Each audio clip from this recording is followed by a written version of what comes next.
እሺ ኤኒዌይስ ከሀጋር አባታችን አብርሃም ከሀጋር ይሽማኤልን ወልዷል። ግን እዚህ ጋር እየተናገርን ያለ ነው እግዚአብሔር የሰጠው አንድያ ልጁን ይስሐቅን ነው።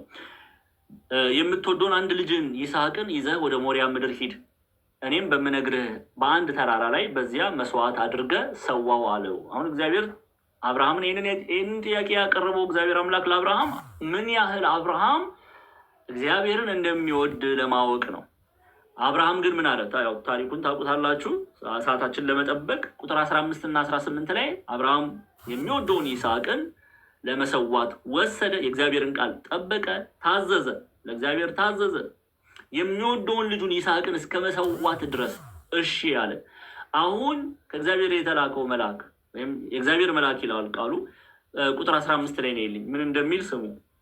ከቁጥር 15 ጀምረን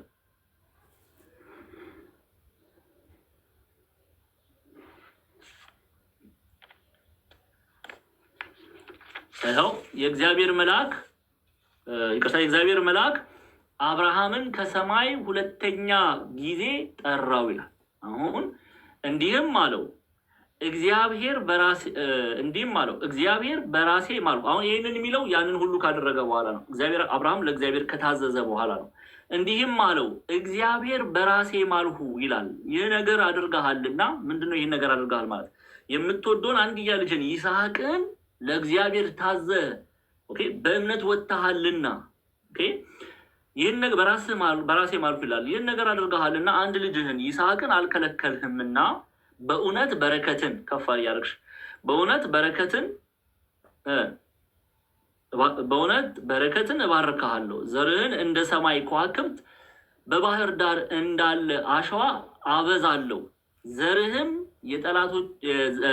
የጠላቶችን ደጅ ይወርሳል። ቀጥይ። እንዲህ ባለ በረከት ሲባርከው እናያለን። ጤና ቶሎ ሰዓት የለንም።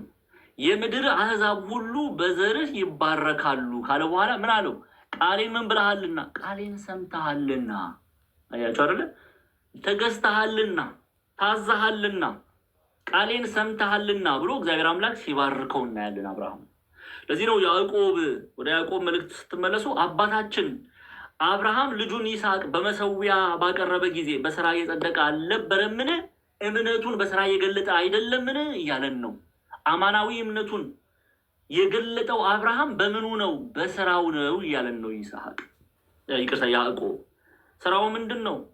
ለአብነት ይሄ ብቻ አይደለም ግን ለአብነት አብርሃም ለእግዚአብሔር አምላክ መታዘዙን የይስሐቅን ታሪክ አምጥቶ ያዕቆብ ይነግረናል። በመጽሐፍ የበረታ ነው ሐዋርያው። ስለዚህ በዘፍጥረት 22 ላይ የተጻፈውን ክፍል አንስቶ አብርሃም ለእግዚአብሔር ቃል መታዘዙን የእግዚአብሔርን ቃል መስማቱን አንስቶ በስራው የጸደቀ አይደለምን ይላል። ታዲያ እንደው እምነትና ስራን ነጣጥለን ልናይ አይገባም ጎበዞች። የአብርሃም እምነት ስራ ያለው ፍሬ የሚያፈራ እምነት ነው። እውነተኛ እምነት ነው። ይሄ ተገለጠ። እንዴት ተገለጠ? የእግዚአብሔርን ቃል ይኸው ቃሌን ሰምተሃልና በሚለው ቃል የአብርሃም እምነት ተገለጠ። አማናዊ እምነት መሆኑን እንረዳለን፣ እንመለከታለን፣ እናያለን። እግዚአብሔር አምላክን በእውነት እንደወደደ በእውነት እንዳመነ ስለተገለጠ ያዕቆብ ምን ብሎ አመጣ? አስተውሉ። ያዕቆብ መልእክቱን ሲጽፍ ማንን አስቀድሞ እዚሁ ክፍል ላይ ማለት ነው ከቁጥር ወደኋላ መለስ ስንበልና ያዕቆብ መልእክትን ስንመለከት ቁጥር 20 ላይ ስለ አንድ ከንቱ ሰው ነው እየጻፈ ያለው። ይሄ ከንቱ ሰው እምነቱ ፍሬ የማያፈራ እምነት የያዘን ሰው ነው። እምነቱ ከንቱ የሆነበትን ሰው ነው እየተናገረ። አሁን ሪሊ ቴክስቹዋል ስናነብ ቢብሊካል ባክግራውንዱን ማወቅ ያስፈልጋል። ኮሜንታሪ ስናጠና አሁን ያዕቆብ እዚህ ጋር ምን እየጻፈ ነው? ወይም ማንን እየተናገረ ነው?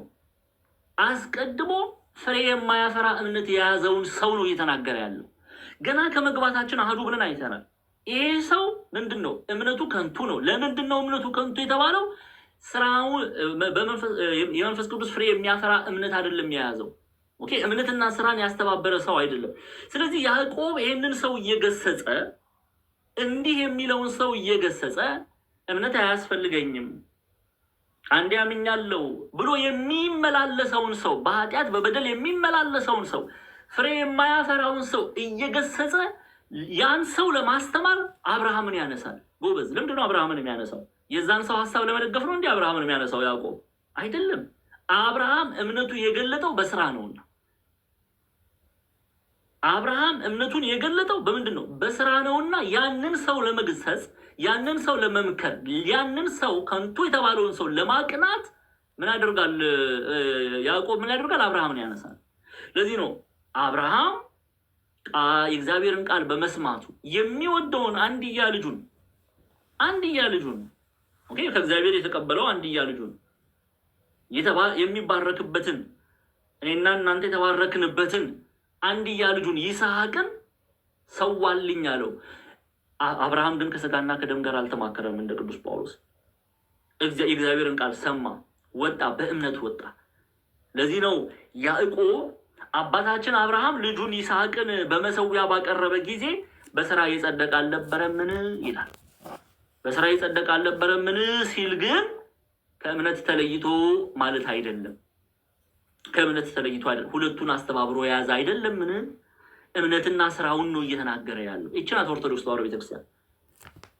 እምነትና ስራን አስተባብረን እንድንይዝ ነው ያዕቆብ ይሄን የሚመክረን። የሚገርማችሁ እዛው ብዙ ሩቅ መሄድ አይጠበቅብን። እዛው ቁጥር 22 ላይ ጤና እየከፈችልኝ ያዕቆብ ምዕራፍ 2 ቁጥር 22 ቶሎ እያልሽ እሺ። ጤና አደራሽን፣ ብዙ ጠላቶች አሉን ድርግም እንዳያደርጉብን። ቁጥር 22 ላይ ነው ይልኝ ቶሎ በይ።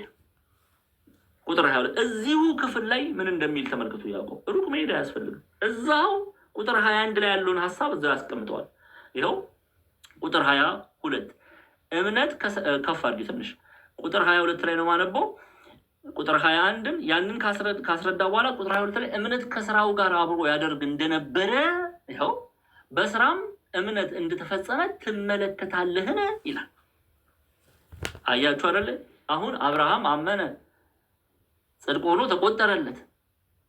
የአብርሃም ስራ ጽድቅ ሆኖ ተቆጠረለት ቢል ያዕቆብ ሁለቱንም ኦኬ ቫይስ ቨርሳ ብንጠቀም እምነት ይኸው አብርሃም ያለ እምነት ስሙ በደንብ አብርሃም ያለ እምነት ጽድቅ ቢሰራ በእግዚአብሔር ላይ እምነት ሳይኖረው ጽድቅ ቢሰራ ጸደቀ ተብሎ አይገለጥም። እንዲሁም ደግሞ ቫይስ ቨርሳ እንጠቀመው ያለ ስራ እምነቱን ብቻ ይዞ ቢሄድ ኦኬ የእግዚአብሔር ወዳጅ አይባልም። የእግዚአብሔር ወዳጅ እኮ ያስባለው እግዚአብሔርን መስሎ ስለተመላለሰ ነው። ለዚህ ነው ራሱ ያዕቆብ ነገ እኔና እናንተ ሌላ ዓለም ውስጥ እንዳንገባ ስለ አብርሃም እምነት ሲናገር ምን አለ? እምነት ከስራው ጋር አብርሃም እምነትን ከስራ ጋር አብሮ ያደርግ እንደነበረ በስራም እምነት እንደተፈጸመ ትመለከታለህ። ምን ማለት ነው? እምነቱን የገለጠው ግብሩ ነው። አይ እንዲያው ዲያቆን ዛማኔል አንተ እንዲያው ዝም ብለህ ነው። እኛ ያዕቆብም ቢል አንሰማም፣ አብርሃምም ቢናገር አንሰማም ካልን ደግሞ ጌታችን መራችን ኢየሱስ ክርስቶስ ስለ አብርሃም እምነት በስራው መገለጡን መስክሮልናል። የት ላይ? ዮሐንስ ወንጌል ምዕራፍ 8ን እንመልከት።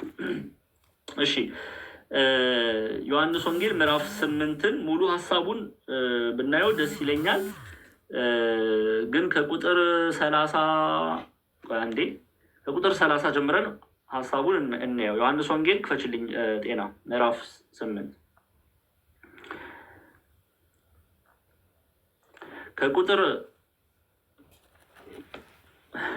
44 ጀምረን እናንተ ሙሉን ብታነቡት ደስ ይለኛል። አንባቢ የለም እንጂ ዘንድሮ እኛ እኮ ስለማናነብ ነው። ይሄ ቲክቶክ ጉድ ሰራን እኮ። ቲክቶክ አጫጭር ነገር ብቻ ነው የምንሰማው። በቃ ሁሉ ነገር አጫጭር ነው።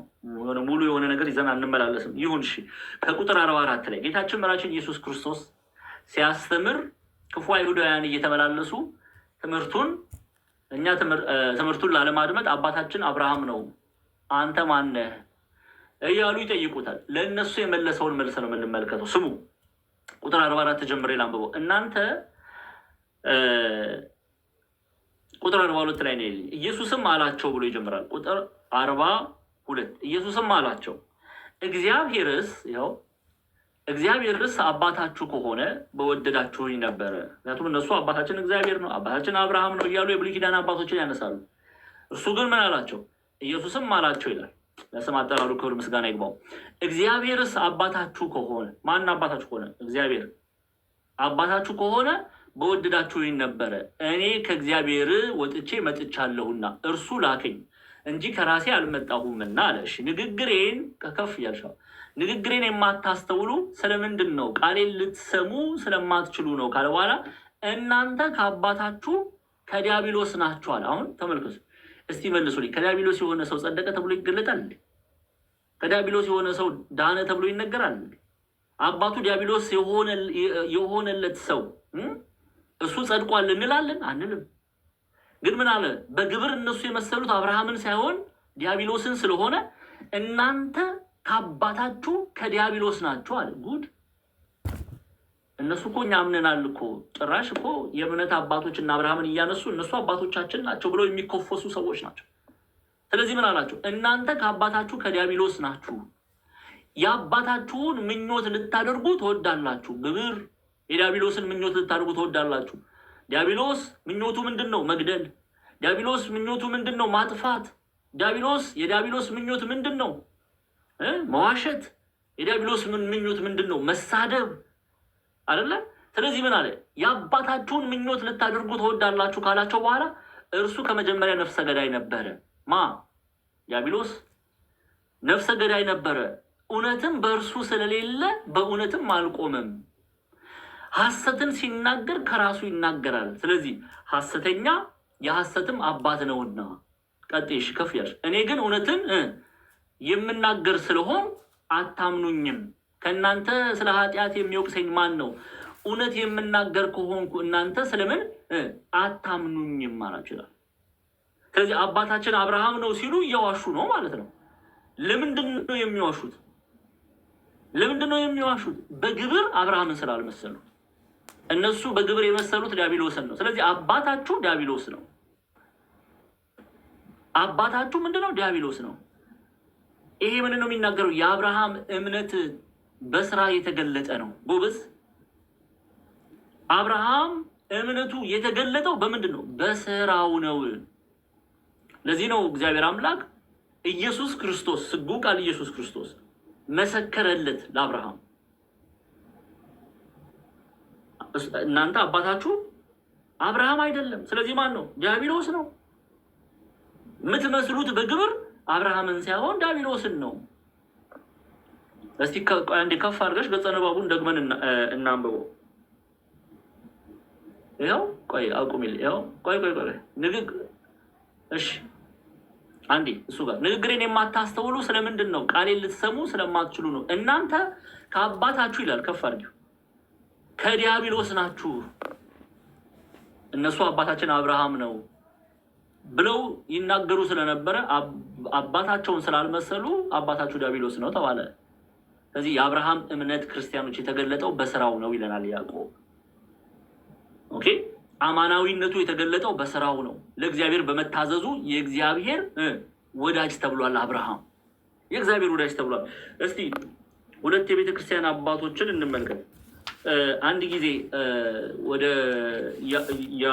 ያዕቆብ መልእክት ላይ ተመለሽልኝ። ያዕቆብ መልእክት ምዕራፍ 21 ያዕቆብ ምዕራፍ 2 ቁጥር 21 አባታችን አብርሃም ልጁን ይስሐቅን በመሰዊያ ባቀረበ ጊዜ በስራ የጸደቀ አልነበረምን? እምነት ከስራው ጋር አብሮ 22ንም አብረን እናንብበው። እምነት ከስራው ጋር አብሮ ያደርግ እንደነበረ በስራም እምነት እንደተፈጸመ ትመለከታለህና ይላል። ኦኬ፣ እንግዲህ ሁለቱንም ክፍል አይተናል። የቤተክርስቲያን አበው አሁን ለምሳሌ ሲሪል ኦፍ አሌክዛንድሪያ የእስክንድሪያው ቄርሎስ ይህን ክፍል ምን ብሎ ነው የሚያስቀምጠው? ትርጉም በእንግሊዝኛ ነበውና በትርጉም ደግሞ እንመለከተዋለን። የአብርሃምን እምነት ያነሳል። የአብርሃምን እምነትና በፍቅር የሚሰራ ስራውን ያነሳል። እንዲህ ይላል፣ ጀስት አስ ፌዝ ኦኬ፣ ሲሪል ኦፍ አሌክዛንድሪያ ነው ኮት እያደረግኩ ያለሁት። ጀስት አስ ፌዝ ዊዛውት ወርክ ኢዝ ዴድ ሶ ዘ ሪቨርስ ኢዝ ኦልሶ ትሩ ይላል። Therefore, let integrity and faith shine for along with the glories of upright living ይላል። ምን እያለን ነው ቄርሎስ? ያለ ልክ እምነት ያለ ስራ የሞተ እንደው ብትጽፉ ደስ ይለኛል። ልክ እምነት በእግዚአብሔር ላይ ያለ እምነት ልክ እምነት ያለ ስራ ያለ መልካም ስራ የሞተ እንደሆነ ይላል። የዚህ ተገላቢጦሽም እውነት ነው ይላል። የዚህ ተገላቢጦሽ ምንድን ነው እናያለን። ስለዚህ በእምነት ውስጥ ባለ አንድነት የትክክለኛ ህይወት ውበት ይንጸባረቃል ይላል። ስለዚህ የዚህ ተገላቢጦሽም ትክክል ነው ሲል አንድ ሰው ያለ እምነት ሳያምን መልካም ስራ ቢሰራ በክርስቶስ ኢየሱስ ሳያምን መልካም ስራ ቢሰራ እንዲያው አሉ አሁን እንደው ስም ማንሳት አያስፈልግም። አንዳንዶቻችሁ ሁሉ ልትከራከሩላቸው ትችላል።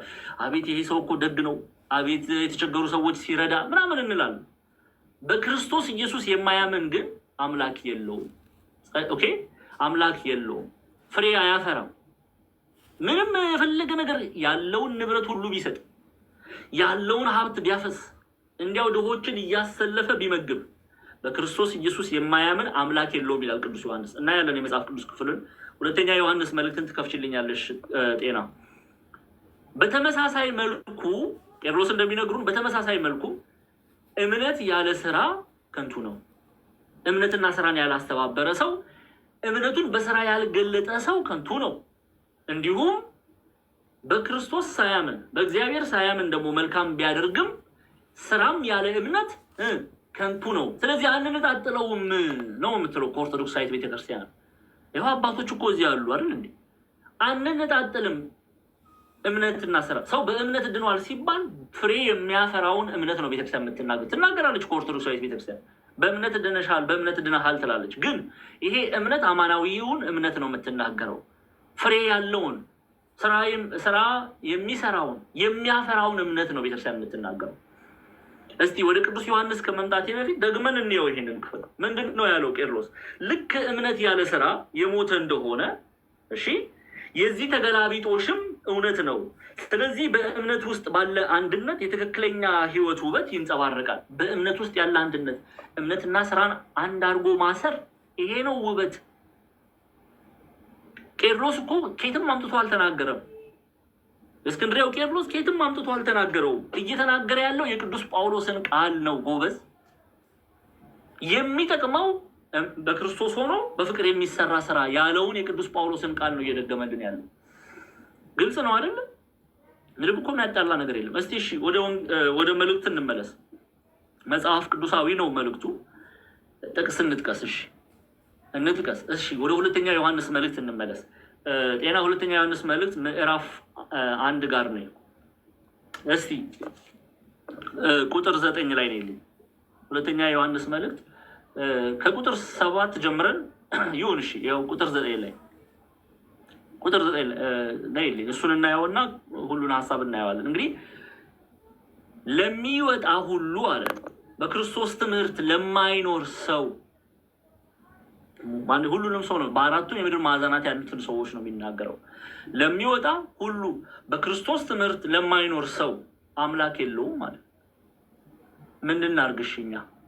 እከሌ እኮ በጣም ደግ ነው እንዴው ታዲያ ዲያቆን ዛማኑኤል እከሌ እንደዛ ሁሉ ብር እያፈሰሰ እሱ እኮ በቃ ያለውን ንብረቱን ሁሉ እንደዛ እያፈሰሰ እንዲያው አይጸድቅም እያልክ ነው? እኔ አላለም። ዮሐንስ ይናገራል። እኔ የምናገረው የዮሐንስን ቃል ነው። የእኔ እምነት የቅዱስ ዮሐንስ እምነት ነው። ለሚወጣ ሁሉ በክርስቶስ ትምህርት ለማይኖር ሰው አምላክ የለውም። አለቀ። በክርስቶስ የማያምን ሰው ምንም ታዋቂ ሊሆን ይችላል፣ ማንም ሰው ሊያጨበጭብለት ይችላል። በክርስቶስ የማያምን ሰው አምላክ የለውም። 4 ነጥብ። ግልጽ ነው። ቁጭ አድርጎልናል ቅዱስ ዮሐንስ። መጀመሪያ ሰው ማመን አለበት። በማን ነው የሚያምነው? በክርስቶስ። ሰው በክርስቶስ ሳያምን ሊድን አይችልም። 4 ነጥብ። ሚስጥራት ሁሉ አይፈጸሙለትም። እንደ ቤተክርስቲያናችን እኮ ኦርቶዶክሳዊት ቤተክርስቲያን እንደው ውብ ናት። ተመልከቱ። በቅዳሴ ስርዓት እንደው ካላስተዋላችሁ በቅዳሴ ስርዓት ላይ ዲያቆኑ ምንድን ነው የሚለው? ጻውኑ ክርስቲያን ይላል፣ ሚስጥር ከመገለጡ በፊት። ለምን? የክርስቲያን ታናናሾች ገና በትምህርት ላይ ያሉ ገና ያልተጠመቁ ሚስጥርን እንዲያዩ እንኳን አትፈቅድም። ቤተክርስቲያን እንኳን አትፈቅድም እኮ ሚስጥረ ቁርባንን እንዲያዩ አትፈቅድም። ለምን? ገና አላመኑማ። የክርስቲያን ታናናሾች ትላቸዋለች። ለዛ ነው ዲያቆኑ ጻውኑ ሰክርስቲያን ይለው። ከዛስ በኋላ ተንስኡ ብሎ ይቀጥላል። ምን እያለ ነው? እኛ አብረን እዛ ቁጭ እንላለን። ውጡ እያለ እኮ በቃ የክርስቲያን ታናናሾች ሚስጥር ሊገለጥ ነው። ሚስጥረ ቁርባን ሊገለጥ ነው። እናንተ ይህንን ከዚህ ሚስጥር ልትካፈሉ አትችሉም። ለምን? ማመን ይቀድማላ ጎበዝ። ስለዚህ የክርስቲያን ታናናሾች ውጡ እየተባለ ነው። ግልጽ ነው አይደለ? ወንጌል ናት ቤተክርስቲያን ራሱ። ቅዳሴዋ ወንጌል ነው። ለዛ ነው ለሚወጣ ሁሉ በክርስቶስ ትምህርትም ለማይኖር ሰው አምላክ የለውም ማለት። አሁን ቅድም ያዕቆብ እንደነገረን ቅዱስ ቄርሎስም እንደተናገረው የእስክንድሪያው ቄርሎስ። ኦኬ አሁን ደግሞ እዚሁ እንመለከት። ይቀጥልና ቅዱስ ዮሐንስ ሰው በክርስቶስ ትምህርት ለሚኖር ደግሞ አብና ወልድ አሉት ይላል። በማን ለሚኖር? በክርስቶስ ትምህርት ለሚኖር እርሱ እግዚአብሔር አለው፣ እርሱ አምላክ አለው እያለ ነው። ከኔ ጋር ናችሁ? እሱ አምላክ አለው። ሰው በክርስቶስ ኢየሱስ አምኖ በሚሰራው የፍቅር ስራ እግዚአብሔር ለሚወዱት የተናገረውን የተስፋ ቃል ያላብሰዋል። ያንን ነው ያዕቆብ እየተናገረ ያለው። ይሄንን ደግሞ ቅዱስ ዮሐንስ የሚናገረው ለነማን ነው? ለሮምና እኮ ነው። ለሮምናና ለቤተሰቦቿ፣ ኦኬ፣ ለልጆቿ። ምንድነው የሚለው? ገና ሲጀምር እሷ እኮ አምናለች። ገብታችሁ ብታዩት አንድምታ ትርጓሜያችንን የቤተክርስቲያን መጽሐፍት ነው። የቤተክርስቲያን የቅዱስ ዮሐንስ መልእክት ትርጉም ነው። ኦኬ፣ መልእክተ ዮሐንስ ሁለተኛ ገብታችሁ አንብቡት ትርጉሙን። ፕሮክሮስ እና ዮሐንስ አስቀድሞ ወደ እሷ ቤት ገብተዋል፣ አስተምረዋታል። ኦኬ፣ ከዛ ወደ ቤተክርስቲያን ተጨምራለች። አሁን ካመነች በኋላ ነው የሚጽፍላት ጎበዝ። አይ እኮ ሳያምኑ በፊት ነው ልንል አንችልም። ካመነች በኋላ ነው የሚጽፍላት። እስቲ ከፍ በይና ቁጥር 1 2 3 እንመልከት። ጤናዬ ቶሎ ቶሎ ቶሎ ቶሎ። ካመነች በኋላ ነው የሚጽፍላት። ክርስቲያኖች ስሙ። በእኛ ስለሚኖርና ከኛ ጋር ለዘላለም ስለሚሆን እውነት እኔ ሽማግሌው ዮሐንስ ነው በእውነት ለምወዳቸውና እኔ ብቻ ሳልሆን እውነትን የሚያውቁ ሁሉ ደግሞ ለሚወዷቸው ለተመረጠች እመቤትና ለልጆቿ። እውነት የተባለ ክርስቶስ ነው። እውነት የተባለ የእግዚአብሔር ቃልን ነው። ክርስቶስን የሚያውቁ የእግዚአብሔርን ቃል የሚያውቁ ማወቃቸው ደግሞ በፍቅር በሚሰራ ስራ የተገለጠ እነርሱ ክርስቲያኖችን ነው የሚናገረው። ለምወዳቸው እኔ ብቻ ሳልሆን አለ። እርሱ ብቻ አይደለም፣ ቅዱስ ዮሐንስ ብቻ አይደለም የሚወዳት ሮምናንና ልጆቿን፣ አንዳንድ ልጆቿን፣ ምክንያቱም ፍሬ ስለሚያፈሩ። ቅዱስ ዮሐንስ ብቻ ሳይሆን እውነትን የሚያውቁ ክርስቶስን የሚያውቁ የእግዚአብሔርን ቃል የሚያውቁ ማወቃቸው፣ ቅድም ራሱ ቅዱስ ዮሐንስ እንደተናገረው ማወቃቸውን በስራ የገለጡ የሚወዷቸው ቤተክርስቲያን፣ አቅሌሲያ፣ የክርስቲያኖች ህብረት የሚወዷቸው እያለ ነው። እኔም ወዳታለሁ፣ እሷንም በእርሷ ስርም ያሉ ልጆቿን ወዳለሁ። እኔ ብቻ አይደለውም፣ ከኔም ጋር ያሉ እውነትን የሚያውቁ ክርስቶስን የሚያውቁ ከሐዋርያት የሚሰለፉ የሚወዷቸው። ለምንድን ነው የሚወዷቸው? ጎበዝ ክርስቲያኖች ለምንድን ነው ሮምናን እና ልጆቿን የሚወዱ? ምክንያቱም ፍሬ እያፈራች ስላለች። እሺ እንቀጥል። ለምወዳቸው እኔ ብቻ ሳልሆን አለ እውነት የሚያውቁ ክርስቶስን የሚያውቁ ሁሉ ደግሞ ለሚወዷቸው ለተመረጠች እመቤትና ለልጆቿ ካለ በኋላ ቁጥር ይኸው 3 ላይ ተመልከቱ። 2 እና 3 ከእግዚአብሔር አብና ከአብ ልጅ ከኢየሱስ ክርስቶስ ጸጋ፣ ምሕረት፣ ሰላም በእውነትና በፍቅር ከኛ ጋር ይሆናሉ አለ። እውነትንና ፍቅርን እምነትንና ስራን የያዘ ሰው ምን ይላበሳል እያለ ነው። ጸጋን ያገኛል፣ ምሕረትን ያገኛል፣ ሰላምን ያገኛል። እውነትን በስራ የገለጠ ሰው፣ ፍቅር የሚለው ግብር ነው፣ ስራን ነው። ግቡና ሂዱ የአባቶችን ትምህርት አንብቡ። እምነትንና ስራን የያዘ ሰው ሮምና እና አንዳንድ ልጆቿ እምነትን በስራ የገለጡ ናቸው። እምነታቸውን በፍቅር በሚሰራ ስራ የገለጡ ስለሆነ ምን አላቸው? የእግዚአብሔር ሰላም፣ የእግዚአብሔር ምሕረት፣ የእግዚአብሔር ጸጋ ከእናንተ ጋር ነው እያለ ነው። ከእናንተ ጋር ብቻ አይደለም፣ ከሐዋርያት ጋር ነው። ኦኬ፣ ከሐዋርያት ጋር ብቻ አይደለም፣ ከእውነተኞቹ ደቀ መዛሙርት ጋር ነው። ከእውነተኞቹ ክርስቲያኖች ጋር ነው። የእግዚአብሔር ጸጋ፣ ምሕረት፣ ሰላም። ሰው የእግዚአብሔርን በረከት መብላት የሚፈልግ ከሆነ እምነትና ስራን ማስተባበር ነው ያለበት። አንዳንድ ጊዜ እኮ ቆም ብለን ልናስብ ያስፈልጋል። ለምንድን ነው ጸሎታችን የማይሰማው? እኛ እዚህ ሰው እያስለቀስን፣ ሰው እያሳዘንን፣ እኛ ሰውን እየበደልን ይቅር ማለትን አንፈልግም ብለን ደግሞ በእግዚአብሔር ፊት በጸሎት እንቆማለን። ይሄ ስድብ ነው ይላሉ አባቶቻችን። እኔ አይደለም ያልኩት፣ የቤተክርስቲያን አባ እንዲሁ አባታችን ሆይ በሰማያት የምትኖር ስምህ ይቀደስ፣ መንግስት ትምጣ፣ ፍቃድህ በሰማይ እንደሆነች እንዲሁ በምድር ትሁን ያለንን እኔም የበደሉኝን ይቅር እንደምንል ይቅር በሉኝ። እዚህ እኮ እኛ የበደሉን ይቅራል። ይሄ እኮ ስድብ ነው፣ ማጭበርበር እኮ ነው፣ በእግዚአብሔር ላይ መዘባበት ነው። ታዲያ ለምንድን ነው ይመስላችኋል ጸሎታችን መልስ ይዞ የማይመጣው? ይኸው ራሱ እኔ ላይ ማፍጠጥ የለም። ይኸው መፍትሄ ይኸው እዚሁ ራሱ ይናገራል ቅዱስ ዮሐንስ።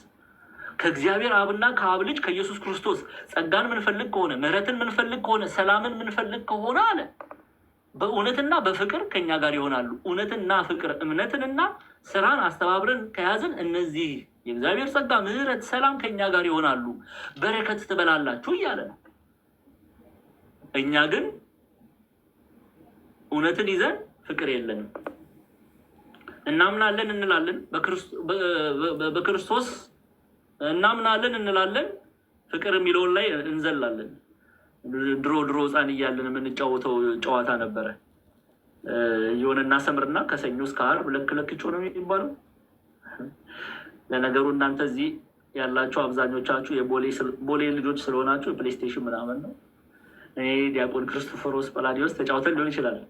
የቀሲስን አላውቅም። እየዘለልን ነው እኛ የምንሄደው። በቃ አንዱ ላይ እንቆምና ሰኞ ማክሰኞ ተባለ። እሺ እኛ ሰኞ ላይ ቆመን ማክሰኞን ዘለን ረቡዕ ጉብ ነው ማለት የምንፈልገው። ረቡዕ ዕለት ነው ጉብ ማለት የምንፈልገው። ፍቅር የምትለዋ ነገር ታመናለች። በፍቅር የሚሰራ ስራ የለም። ስለዚህ ደግሞ እናጉረመርማለን በረከትን ሳንበላ ስንቀር። ስለዚህ ምን አለ? ከእግዚአብሔር አብና ከአብ ልጅ ከኢየሱስ ክርስቶስ ጸጋ፣ ምሕረት፣ ሰላም በእውነትና በፍቅር ከኛ ጋር ይሆናሉ አለ። እሺ ቀጣይ ቁጥር 4 ላይ ነው ይልኝ። አሁን ስሙ። ትእዛዝን ከአብ እንደተቀበልን ከልጆችሽ በእውነት የሚሄዱ አንዳንዶች ስላገኘኋቸው እጅግ ደስ ብሎኛል። አሁንም እመቤቴ ሆይ እርስ በርሳችን እንድንዋደድ እለምንሻለሁ። ይህቺ ከመጀመሪያ በእኛ ዘንድ የነበረች ትእዛዝ ናት እንጂ አዲስ ትእዛዝን ምጽፍልሽ አይደለም። እኔ ከጌታ የተቀበልኳት ከአምላኬ የተማርኳትን ነው ለአንቺ ማስተምርሽ። እለምንሻለሁ በዚህ ህይወት እንድትቀጥይ አሁን በምታሳየው እያፈራሽ ባለሽው ፍሬ አንቺ ብቻ አይደለሽም ልጆችሽም እያፈሩ ባሉት ፍሬ እንድትቀጥይ እለምንሻለሁ። እየሰማችሁ ሐዋርያት ይለምኑናል ፍሬ እንድናፈራ።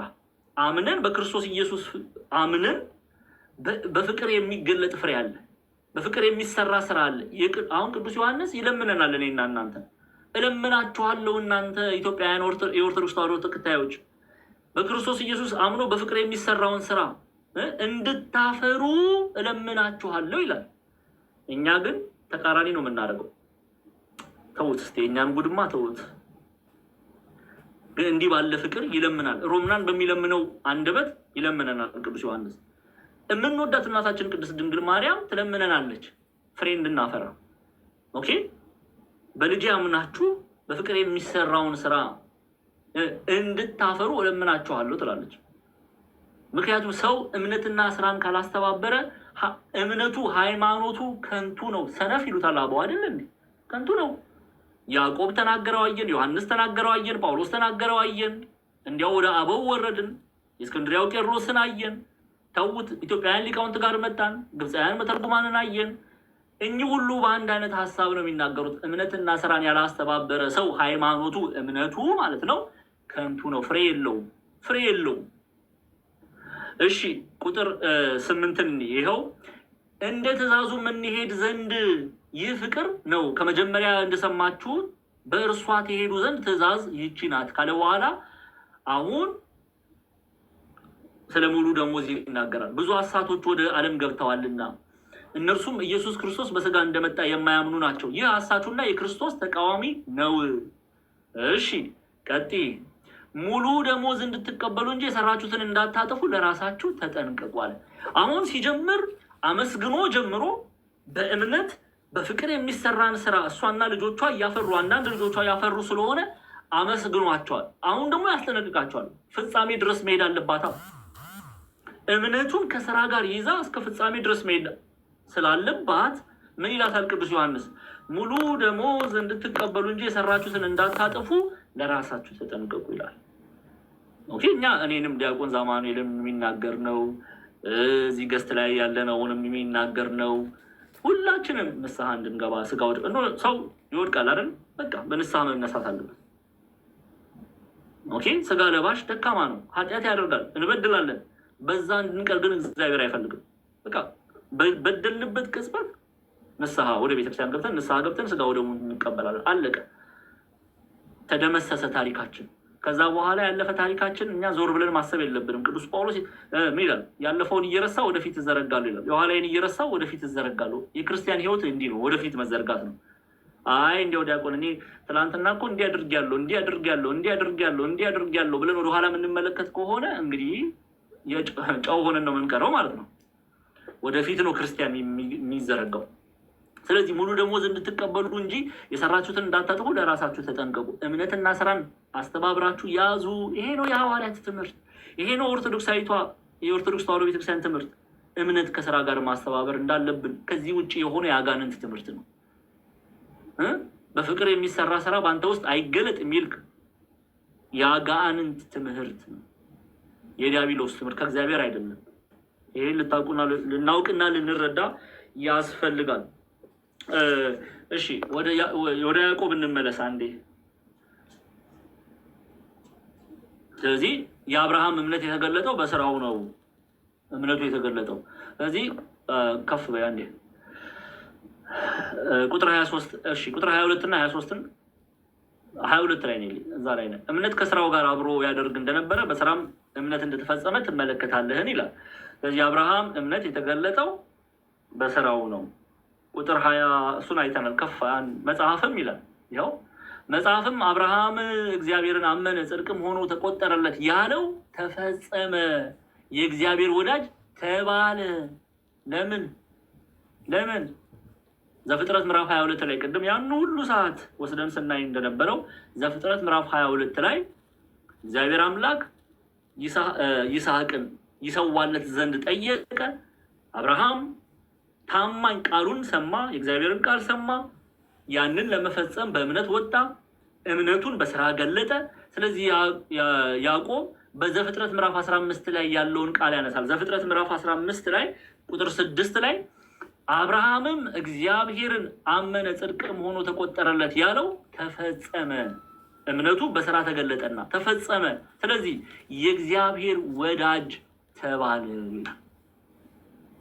እየሰማችሁ ነው? እምነቱን በምን ስለገለጠ? በእምነቱን በስራ ስለገለጠ፣ አማናዊ እምነቱን በስራ ስለገለጠ።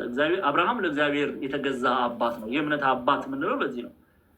ቅድምም አይተናል። ጌታችን መድኃኒታችን ኢየሱስ ክርስቶስ በዮሐንስ ወንጌል ምዕራፍ 8 ቁጥር 39 ጀምራችሁ ግቡና ይዩት። ኦኬ የአብርሃም እምነትን መስክሮለታል። አባታችሁ አብርሃም ቢሆን የአብርሃምን ስራ ትሰሩ ነበር ነው ያለው። ኦኬ አብርሃም የተመሰገነው፣ አብርሃም እምነቱ የተገለጠው በስራው ነው። ለዚህ ነው መጽሐፍም አብርሃም እግዚአብሔር አመነ ጽድቅም ሆኖ ተቆጠረለት ያለው ተፈጸመ፣ የእግዚአብሔር ወዳጅ ተባለ ካለ በኋላ ሰው በእምነት ይላል። ያው አሁንም ደግሞ ያስቀምጠዋል ያዕቆብ። የአብርሃም እምነትና ስራን አብርሃም አስተባብሮ የያዘ ነው፣ አማናዊ ነው። ስለዚህ ሰው በእምነት ብቻ ይላል። በነገራችን ላይ በእምነት ብቻ የሚለው መጽሐፍ እዚህ ክፍል ብቻ ነው የምታገኙት። የለም በእምነት ድናችኋል ይላል። በእምነት ብቻ ግን የሚል እዚች የያዕቆብ መልእክት ላይ ብቻ ነው የምታገኙት። ሰው በእምነት ብቻ ሳይሆን በስራ እንዲጸድቅ ታያላችኋል ያዕቆብ። በእምነት ብቻ አይደለም ሰው የሚድነው የሚጸድቀው አለ፣ በስራ እንዲጸድቅ ታያላችሁ። ታዲያ ያዕቆብ ተሳስቷል እንዴ ጎበዝ? ከጌታችን ከመድኃኒታችን ከኢየሱስ ክርስቶስ ጋር አብሮ ያደገ ነው። ታላቅ ሐዋርያ ነው። ከ12ቱ ሐዋርያት አይደለም የሚቆጠሩ፣ ግን ሐዋርያ ነው። ወንጌልን ሰብኳልና ከአንድም ወደ ሌላም ቦታ እየተመላለሰ የጸሎት ሰው ነው። ሰው በእምነት ብቻ ነው ያለው። ቃሉን በደንብ ግልጽ አድርጎ ያስቀምጣል። የትም ቦታ ላይ ብቻ የሚለውን ቃል አታገኙም። ሰው በእምነት ብቻ ሳይሆን በስራ እንዲጸድቅ ታያላችሁ ይላል። አያችሁ፣ ሰው በእምነት ብቻ ሳይሆን በስራ እንዲጸድቅ ታያላችሁ። ስለዚህ የአብርሃም እምነት በምን የተገለጠ ስለሆነ ነው እንደዚህ ብሎ የሚያስቀምጠው ያዕቆብ? በስራው የተገለጠ ስለሆነ ነው። ስለ ረዓብ ከማየታችን በፊት ኦኬ፣ ስለ ረዓብ ከማየታችን ሁለት ምሳሌ ነው የሚሰጠን። አብርሃምን ብቻ አይደለም ያዕቆብ የሚሰጠን፣ ረዓብንም ይሰጠናል። ረዓብ ማናት የሚለውን በመጽሐፈ ኢያሱ ምዕራፍ 6 ላይ እንመለከታለን። ግን የአብርሃም እምነት የተገለጠው ይሄን ልናቅና ልንረዳ ያስፈልጋል፣ በስራው ነው። እስቲ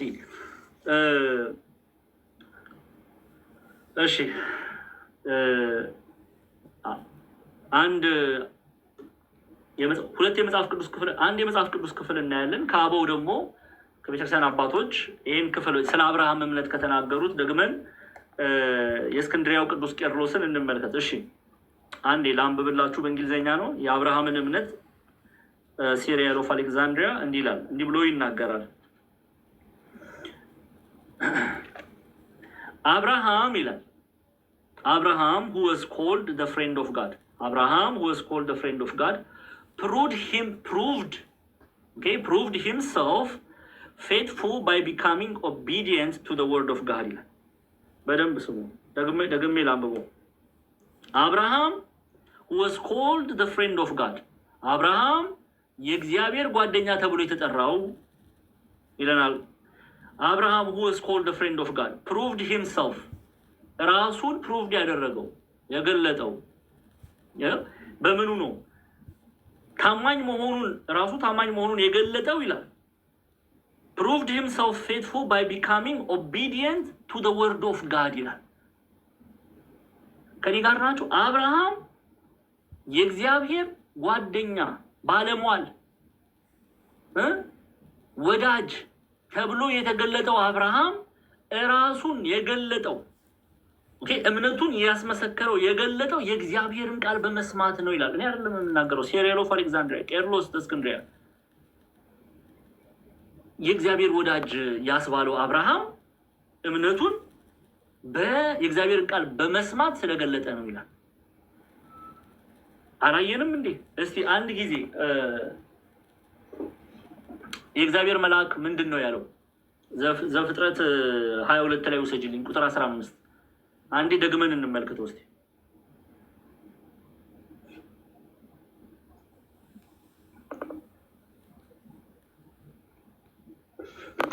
እሺ ዘፍጥረት 22 15 ቁጥር 15 ላይ ተመልከቱ። የእግዚአብሔር መልአክ አብርሃምን ከሰማይ ሁለተኛ ጊዜ ጠራው፣ እንዲህም አለው፣ እግዚአብሔር በራሴ ማልሁ ይላል፣ ይህን ነገር አድርገሃልና አንድ ልጅህንም አልከለከልክምና በእውነት በረከትን እባርካለሁ። እሺ ከፍ አድርጊ አንዴ። በእውነት በረከት እባርካለሁ። እሺ ዘርህንም እንደ ሰማይ ከዋክብት በባህር ዳር እንዳለ አሸዋ አበዛለሁ፣ ዘርህም የጠላቶችንም ደጅ ይወርሳል ካለ በኋላ የምድር አሕዛብ ሁሉ በዘር ይባረካሉ። ምን አድርገሃልና አለው? ይኸው ቃሌን ሰምተሃልና። ምንን ሰምተሃልና? ቃሌን ሰምተሃልና።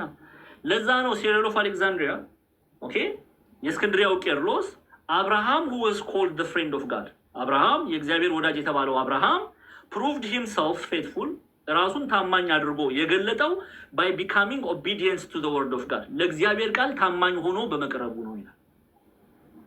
የእግዚአብሔር ወዳጅ ያስባለው ይሄ ነው፣ ለእግዚአብሔር ቃል መገዛቱን ነው የሚገልጸው።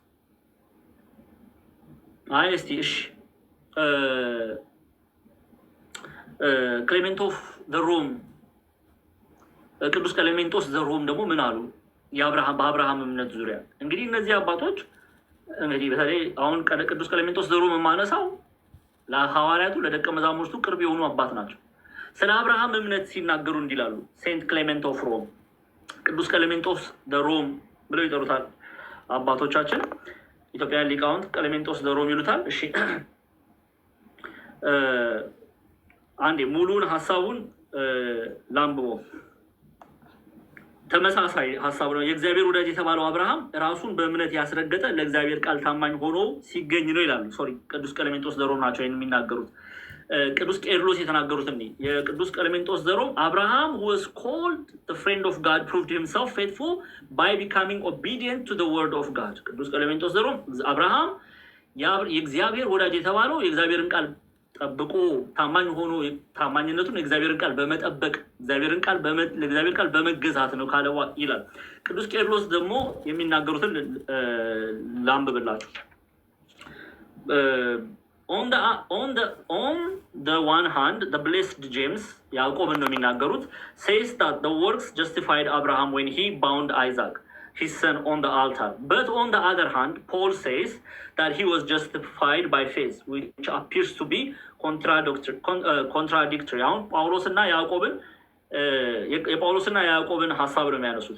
However, this is to be understood as meaning that Abraham believed before he had Isaac, and that Isaac was given to him as a reward for his faith. Likewise, when he bound Isaac to the altar, he did not merely do the work which was required of him, but he did it with the faith that in Isaac his seed would be as numberless as the stars of heaven, believing that God could raise him from the dead. ምን ማለት ነው? በአንድ በኩል ብሎ ይጀምራል። በአንድ በኩል አሁን ቄርሎስ ለእስክንድርያ ነው የሚናገረው ጳውሎስንና ያዕቆብን ቃል ያነሱና በአንድ በኩል የተባረከው ያዕቆብ አብርሃም ልጁን ይስሐቅን ሊሰዋው በመሰዊያ ላይ ሲያስረው በስራው ጸድቋል ብሎ ሲናገር፣ በሌላ በኩል ደግሞ ቅዱስ ጳውሎስ አሁን የቅዱስ ጳውሎስና የያዕቆብን ክፍል ያነሳል። ቅዱስ ጳውሎስ የጸደቀው በእምነቱ ነው ይላል። እሺ፣ ይሄ ደግሞ ተቃራኒ ሐሳብ ያለው ይመስላል። አለው እያለ አይደለም፣ ልንጠነቀቅ ያስፈልጋል። ቄርሎስ ይሄን ሲናገር ያለው ይመስላል አለ እንጂ አለው እያለ አይደለም። ኖ፣ ጳውሎስና ያዕቆብ አንድ ቃል ነው የሚናገሩት፣ የተለያየ ሐሳብ የላቸውም። ስሙ፣ ይሁን እንጂ ይህን ልንረዳው የምንችለው አብርሃም ይስሐቅን ከማግኘቱ በፊት ማመኑንና ይስሐቅን ለአብርሃም ለእምነቱ እንደ ዋጋ ሆኖ እንደተሰጠው ስንረዳ ነው። ልክ እንደዚሁ አብርሃም በመሰዊያው ላይ ይስሐቅን ሲያስረው ከእርሱ የሚጠበቀውን ተራ ስራ ብቻ አልነበረም የሰራው። ይልቁንም እርሱ ይህን የሰራው በእምነቱ ዘሩ እንደ ሰማይ ከዋክብትና እንደ ምድር አሸዋ ስፍር ቁጥር እንደማይኖረውና እግዚአብሔር አምላክ ከሞት እንደሚያስነሳው በማመኑ ነው ይላል። ስለዚህ አሁን ምን እያለን ነው ያዕቆብ? አብርሃም እምነትና ስራን አስተባብሮ እንደያዘ ነው የሚነግረው። ቅዱስ ጳውሎስ በእምነት ድኗል ቢል ጸደቀ ቢል ከስራ የተለየ እምነትን እየተናገረ አይደለም።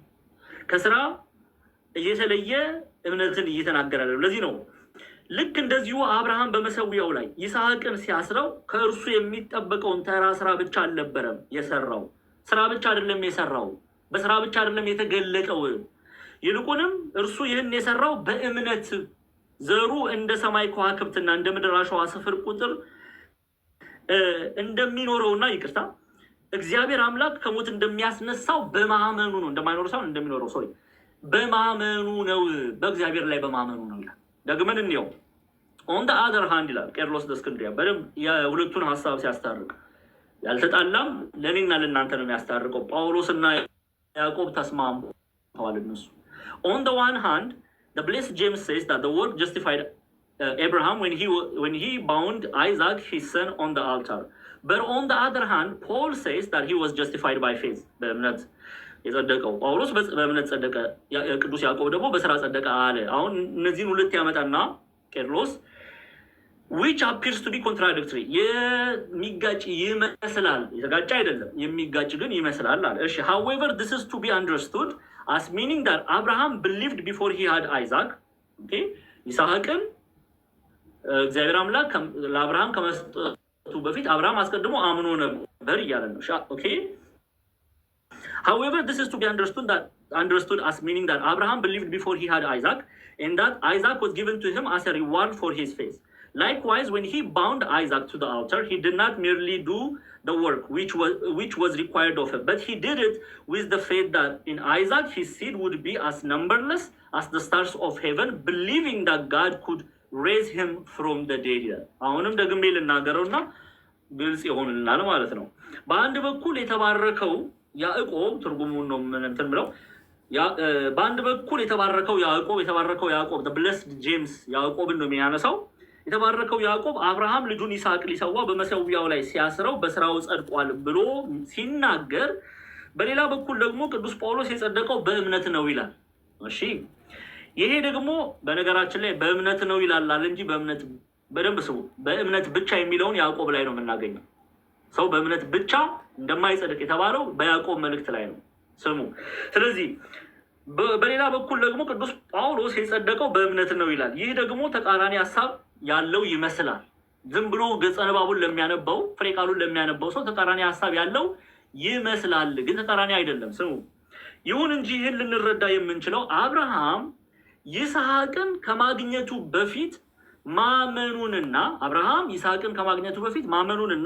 ይስሐቅ ለአብርሃም ለእምነቱ እንደ ስጦታ ዋጋ ሆኖ እንደተሰጠው ስንረዳ ነው። ከዛ በኋላ ልክ እንደዚሁ አብርሃም በመሰዊያው ላይ ይስሐቅን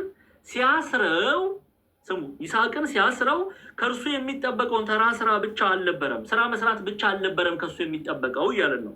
ይልቁንም እርሱ ይህን የሰራው በእምነት ሆኖ ነው። አብርሃም በእምነት ዘሩ እንደ ሰማይ ከዋክብትና እንደ ምድር አሸዋ ስፍር ቁጥር እንደማይኖረው እግዚአብሔር አምላክ ከሞት ስፍር ቁጥር እንደሚኖረውና እንደማይኖረው አይደለም እንደሚኖረውና እግዚአብሔር አምላክ ከሞት እንደሚያስነሳው በማመኑ ነው። አያችሁ አይደለ? ስለዚህ ምን እያልን ነው? ያዕቆብ ሆነም ጳውሎስ የሁለቱም ሀሳብ እምነትና ስራን አስተባብሮ ስለመያዝ ነው የሚናገሩት። ጳውሎስ በእምነት ጸደቀ ቢል አብርሃም እምነቱን በስራ ገልጧል።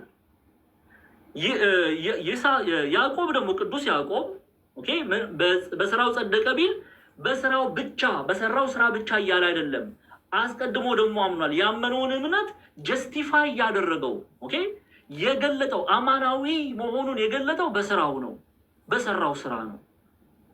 ስለዚህ በእምነት ጸደቀ ብንልም በስራ ጸደቀ ቢሉም ጳውሎስም ሆነ ያዕቆብ እየተናገሩ ያሉት እምነትና ስራን አስተባብሮ ስለያዘው አብርሃም ነው።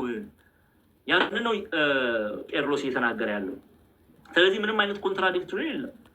ምንም አይነት የሚያጋጭ ሀሳብ የለም። እራሱ ያዕቆብ በመልእክቱ ላይ ተመለሽልኝ ጤናዬ፣ ወደ ያዕቆብ መልእክት ምዕራፍ 2 ተመለሽልኝ።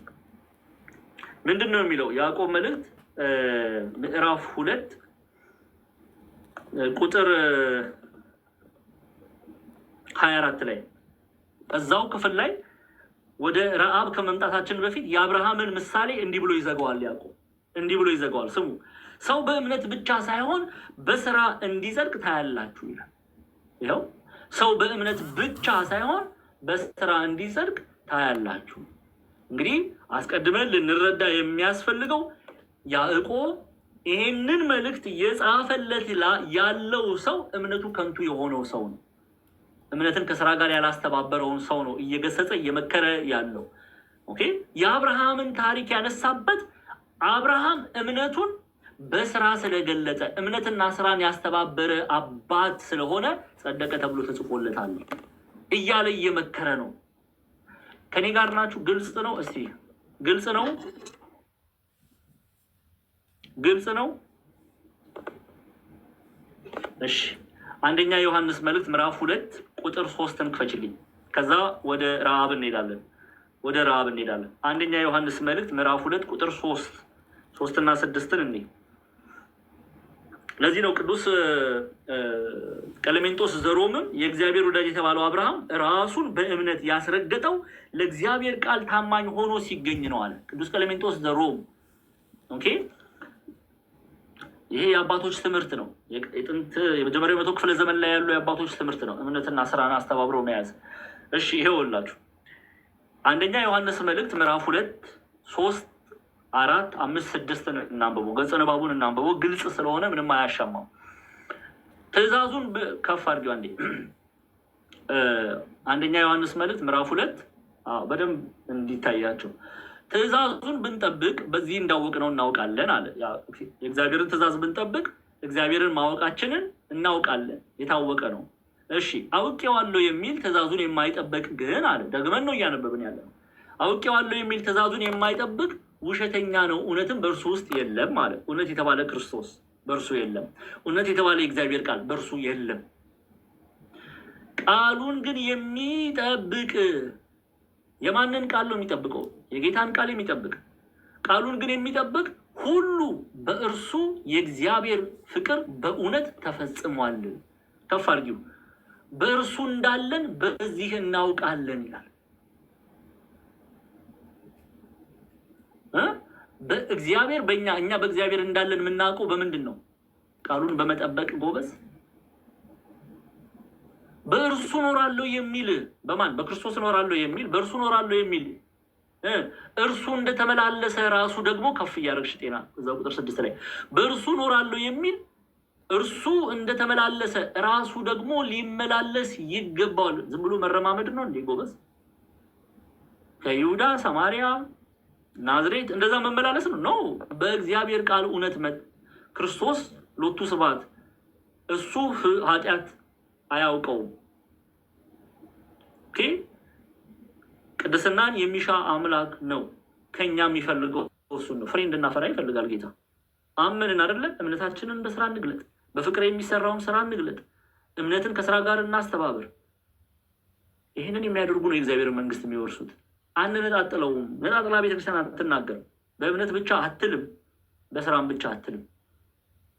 በእምነት እንድናችኋል ብትል እንደ ጳውሎስ፣ በስራ ይዳናል ብትል እምነትን ያስተባበረን ስራ ነው የምትናገረው። እንደ ያዕቆብና ጳውሎስ አልተጣሉ።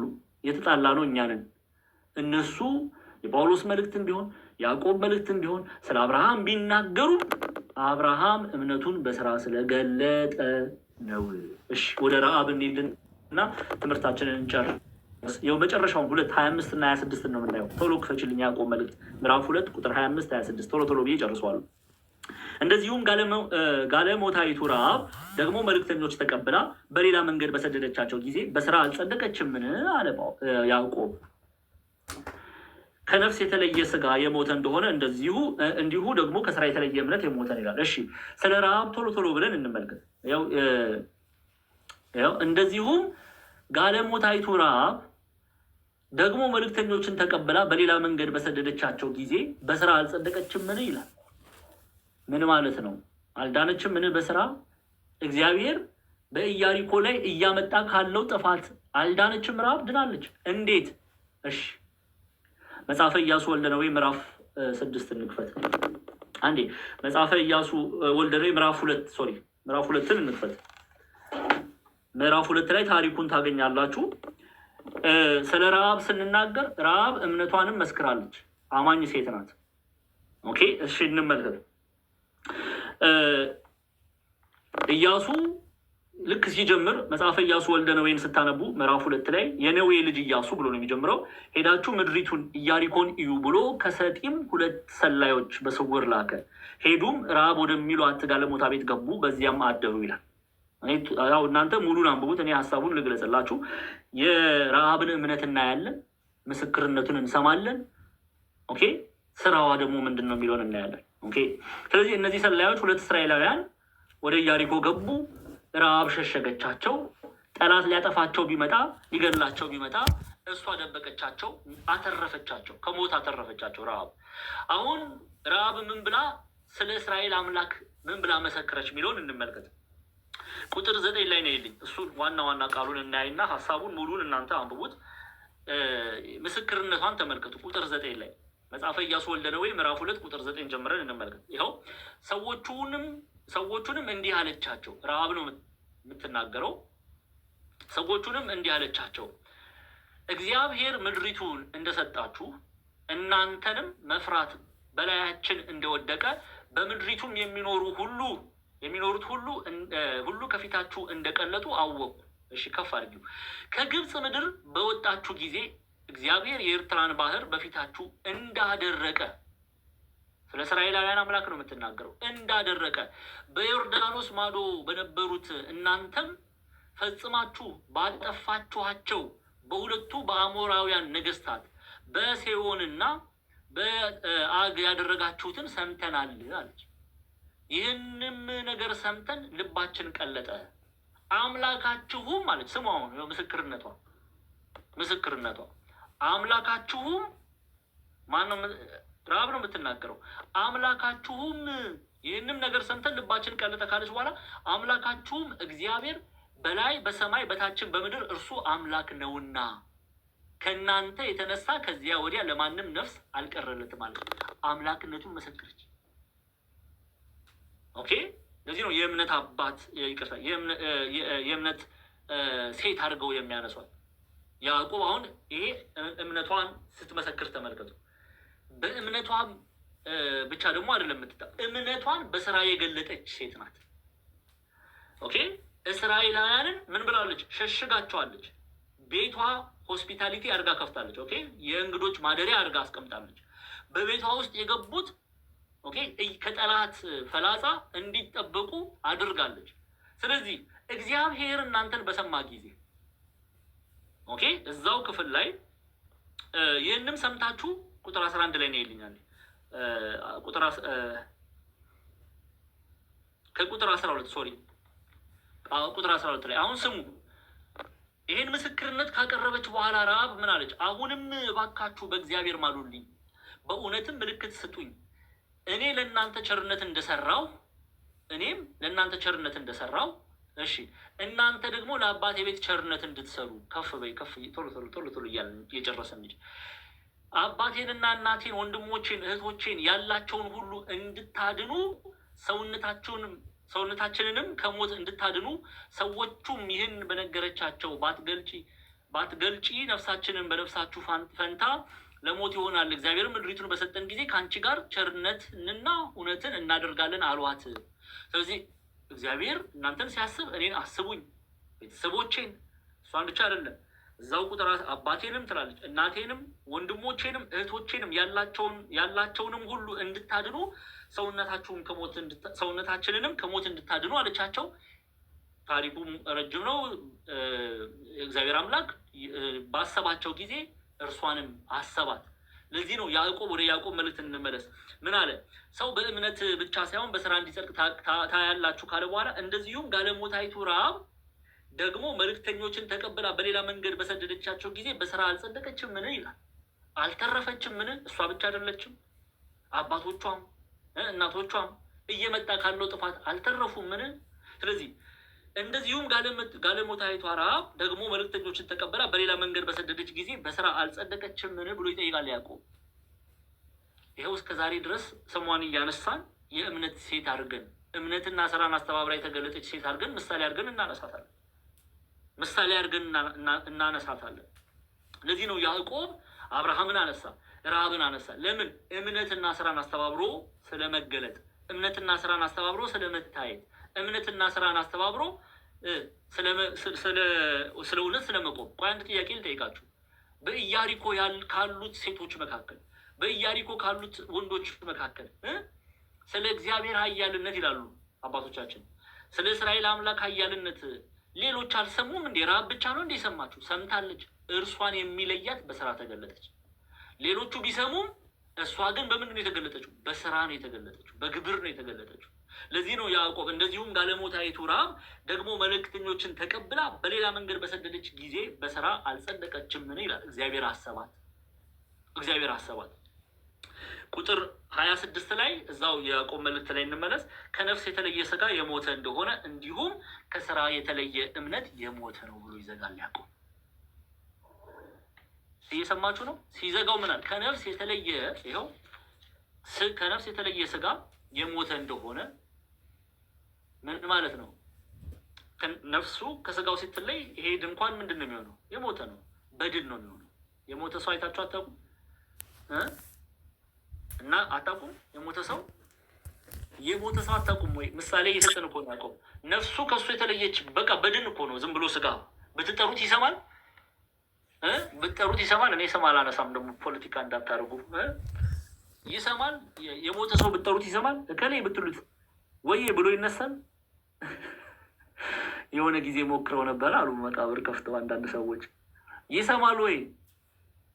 ባዶ ነው ማለት ነው፣ በድን ነው ማለት ነው። ያዕቆብ ያንን ነው እየተናገረ ያለው። ከነፍስ የተለየ ስጋ የሞተ እንደሆነ፣ በድን እንደሆነ፣ እንደማይሰማ፣ እንደማይናገር፣ እንደማይገልጥ አይኑን፣ እንደማይነሳ፣ እንደማይቆም ከነፍስ የተለየ ስጋ የሞተ እንደሆነ እንዲሁም ደግሞ ከስራ የተለየ እምነት የሞተ ነው፣ ምንም ጥቅም የለውም እያለ ነው። ምንም ጥቅም የለውም። ኦኬ። እምነትና ስራን ግን ያስተባበረ ሰው እግዚአብሔር ለሚወዱት እርሱም ለሚወዳቸው የተናገረውን የተስፋ ቃል ይላበሳል፣ የእግዚአብሔር መንግስት ይወርሳል፣ እየመጣ ካለው ጥፋት ይድናል። እንደማን? እንደ ረሃብ። እንደማን? እንደ አብርሃም። እንደማን? እንደ ሮምና። እንደማን? እንደ ጋዮስ። ጸጋ፣ ምሕረት፣ ሰላምን ይላበሳል። ይሄ ግን የሚሆነው በምን ሲሆን ነው? በፍቅር የሚሰራ ስራ የሚጠቅመው አለ። በቅዱስ ጳውሎስ ቃል እንዝጋ፣ ሰዓታችንን እንጨርስ፣ እንደ ሌላ ችግር እንዳይፈጠር በቅዱስ ጳውሎስ ቃል እንዝጋ። እስቲ ገላትያ ምዕራፍ 5 ቁጥር 6 እሱን አንብበን እንጨርሳለን። ገላትያ ምዕራፍ 5 ቁጥር 6 ላይ ነው